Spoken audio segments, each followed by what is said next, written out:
Hi, I'm just going to talk to you about a pretty serious topic that people spend a lot of time trying to discuss with me or argue for another point of view. So, this is about seriously phubbing people. Phubbing is not an optional thing, it's something that you do all the time. And many of you don't actually know what phubbing is. So, let's talk about it. Phubbing is the use of your phone when you're talking to somebody else. It is something that involves you basically deciding that your phone is more important than whoever you're talking to.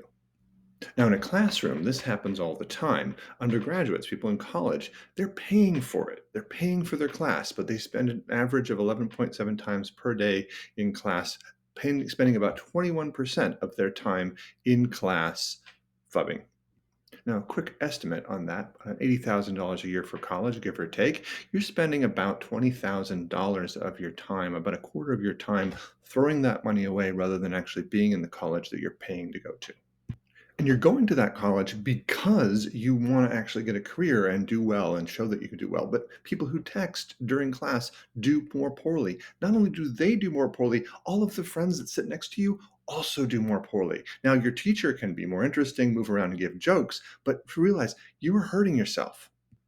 And phubbing doesn't just end in the classroom, it happens with your friends, and it seriously impacts your relationships, how connected you can be to other people. Now, phubbing isn't actually something that is intentional. Oftentimes, it's actually reaction to your own depression or social anxiety. You are more likely to phub, to go into your phone, than to interact with other people when you're feeling nervous or depressed. And you can do that periodically, and then you can generate that social anxiety in somebody else who's being phubbed by you. They will also retreat. And so then you spend the time phubbing rather than actually interacting in person.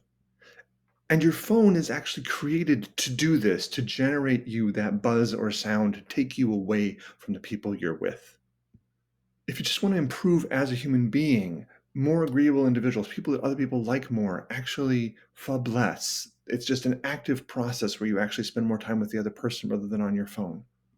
And there's this idea that somehow when you phub somebody, they don't notice that you're phubbing them.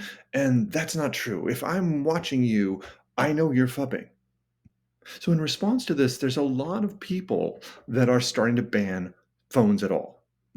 And there's a very good reason for this because you can show that you don't take as many notes and you actually score a full letter and a half grade more worse because you're texting in class. That's going from an A to a B minus, or from a B to a C minus, or from a C to failing. So if you're in my class, I really want you to put it in airplane mode because that zzz is going to take you away from me. The results from the experiment indicate that people are successful at maintaining sustained attention. If you're trying to pay attention to me, it doesn't matter because that zzz will take you away. So the presence of these devices actually lowers your brain capacity. Smartphone users use their phones an average of 85 times a day, and 46% of you could not live without them. So I want to ask you the very serious question: is your phone your best friend? It's an interesting idea. So you can actually do this by disabling your phone or doing something else. Is how do you be polite? I want to be polite. I'm going to turn off my phone. I'm going to focus on you. That's a sign of great respect to that person. And while many of you don't think about it as being rude, think about really getting in there and gouging your nose and just pulling out a big old booger while you're talking to somebody. Just think about that every time you pull out your phone because you're literally doing something you should be doing in private, something separate. Nobody wants to look at that. And then think about all these other behaviors you wouldn't do. You wouldn't sneeze on someone's face, or you wouldn't, bully them or punch them in the face. I mean, there's all this stuff we know it's not good to do, and phubbing falls right into that category. So don't bring it out or wave it about. Don't trust me. Nobody wants to see it. Rude behavior is just rude. It doesn't change when somebody's in a different context. And yes, when you're on your phone, we all know you're on your phone. It's not paranoia. You look like that drunk guy that nobody's really paying attention to in the corner, or the homeless person who's sleeping on your street. I mean, you kind of feel bad for them, and you also kind of feel like you need to say something, but you don't want to say something. You're not online. This is a first person interactive game we're playing called Real Life. There's no respawns, no do overs. You only get one try. Play responsibly.